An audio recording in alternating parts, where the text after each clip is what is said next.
हा video skip करू नका, कारण पुढच्या एका मिनिटात श्री स्वामी समर्थ तुमच्यासाठी असा संदेश देणार आहेत जो तुमच्या मनाला ताकद देईल. जीवनात कधी कधी असं वाटतं सगळं संपलं आहे, कोणी आपलं नाही, मेहनत करूनही यश मिळत नाही, मन सतत दुःखी, चिंता आणि भीतीने भरलेलं असतं. पण अशा वेळी एक गोष्ट कायम लक्षात ठेवा, श्री स्वामी समर्थ आपल्या भक्ताला कधीच एकटं सोडत नाहीत. श्री स्वामी समर्थ म्हणतात, भिवू नकोस, मी तुझ्या पाठीशी आहे. तुमच्या आयुष्यात कितीही मोठे संकट असो, जर श्रद्धा आणि विश्वास असेल तर प्रत्येक अडचणीतून मार्ग नक्की निघतो.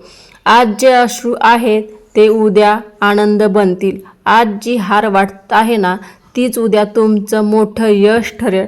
फक्त मनात शांत ठेवा, वाईट विचारांपासून दूर राहा आणि रोज श्री स्वामी समर्थांचं मनापासून नाव घ्या. हे नाव इतकं शक्तिशाली आहे की मनातील धैर्य मिळते. घरात सकारात्मक विचार ठेवा आणि घरात सकारात्मक वातावरण राहू द्या आणि अशक्य वाटणाऱ्या गोष्टीही शक्य होऊ लागतात. म्हणून आजपासून एक विश्वास ठेवा, श्री स्वामी समर्थ तुमच्या सोबत आहेत. जर तुम्हालाही श्री स्वामी समर्थांवर पूर्ण विश्वास असेल तर कमेंटमध्ये श्री स्वामी समर्थ नक्की लिहा.